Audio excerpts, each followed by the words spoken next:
So, how does a nation formally strategize against one of the most complex threats of our time? Today, we're going to break down India's official counterterrorism blueprint. It's a really comprehensive policy that's designed to tackle terrorism in all its forms. Okay, so let's dive right in. The strategy we're looking at is called PRAHAAR. Now, this isn't just some academic paper or a theoretical idea. This is the official active policy straight from India's Ministry of Home Affairs. It's the document that lays out the nation's formal, structured approach to a really multifaceted threat. So here's how we're going to tackle this. First up, we'll define PRAHAAR and talk about the modern threats it's built to counter. Then we'll get into its 7 core pillars, take a look at the really crucial balance between law and rights, and finally, see what the path ahead looks like. All right, let's start with the absolute basics. What exactly is PRAHAAR? At its heart, PRAHAAR is basically the operational manual for India's core policy of zero tolerance for terrorism. The official document couldn't be clearer. There is simply no justification for violence, period. And that single principle, it shapes every single part of the strategy we're about to explore. So the whole strategy is built on these 7 pillars, which also happen to form the acronym itself. It's pretty comprehensive. It covers everything from prevention and having the right responses to building up national capacities and, crucially, upholding human rights. It also aims to attenuate the conditions that allow extremism to grow, align international efforts, and make sure communities can recover. It's really designed to be a holistic framework. But you might be asking, why is such a complex, multi-pronged strategy even necessary? Well, to get that, we need to look at the specific threats India is up against, and this is according to the Home Ministry's own assessment. Yeah, the threat profile today is incredibly diverse and very, very modern.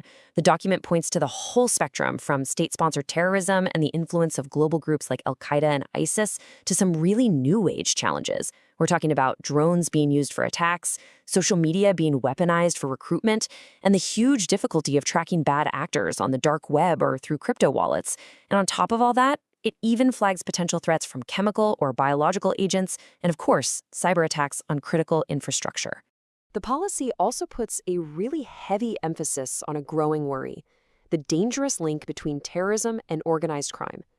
This isn't just about ideology anymore. It's become about logistics.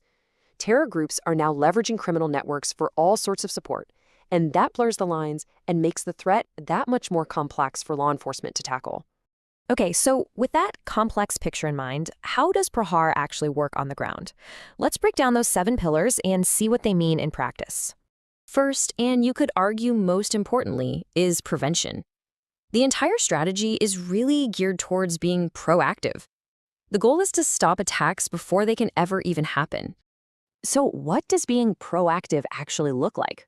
Well, the whole system is meant to be intelligence-guided. This means sharing information in real time to drive operations.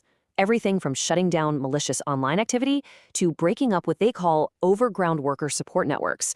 Those are the people providing logistical help. It also means cracking down hard on terror financing and, of course, securing all the nation's borders.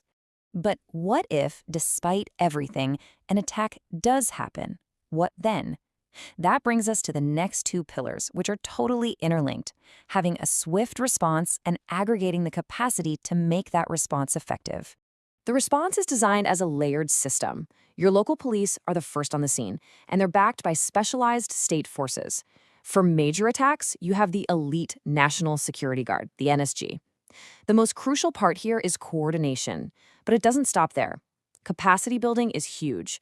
That means modernizing agencies with the latest tech and also ensuring that the National Investigation Agency gets high prosecution rates, which acts as a really powerful deterrent. Now, the strategy goes way beyond just tactical stuff. Let's look at the final pillars, which really focus on the bigger picture: the societal, international, and recovery sides of counterterrorism. This is what the document calls a 360-degree approach. The goal is to attenuate the conditions that breed terrorism in the first place through things like de-radicalization programs and community engagement. At the same time, it aligns international efforts through treaties for intelligence sharing and extradition. And finally, the focus on recovery and resilience promotes a whole-of-society approach, using public-private partnerships to help communities heal and rebuild after an incident. Now, putting a tough security framework like this into practice, especially in a democracy, is a really delicate balancing act. So how does the PRAHAAR strategy handle the relationship between strict security laws and fundamental human rights? Well, the policy pretty much lays out two sides of the same coin. On one side, you have the legal tools that are considered essential for security, like the Unlawful Activities Prevention Act. But on the other side, the document explicitly states a deep commitment to the rule of law, referencing the Protection of Human Rights Act and the fact that there's a whole legal system for redressal that goes all the way up to the Supreme Court. The policy frames this not as a conflict, but as a dual commitment. And finally, no strategy can afford to be static, right? So what does the document say about the road ahead? What are the big future challenges and focus areas for India's counter-terrorism efforts? The way forward is really all about evolution and adaptation. The key themes you see are stronger cooperation between agencies, constantly updating laws to deal with new challenges, and beefing up the capacity of state-level units. The policy also doubles down on international cooperation for those transnational threats and really highlights the need to invest in technology to stay ahead of the curve. And this brings us right to the central, lingering question that the strategy itself poses. In a world where threats are constantly changing, the real challenge isn't just having a plan. It's about making sure that national and international efforts can adapt fast enough to deny terrorists the money, the weapons, and the safe places they need to operate. A question that really remains at the very heart of global security.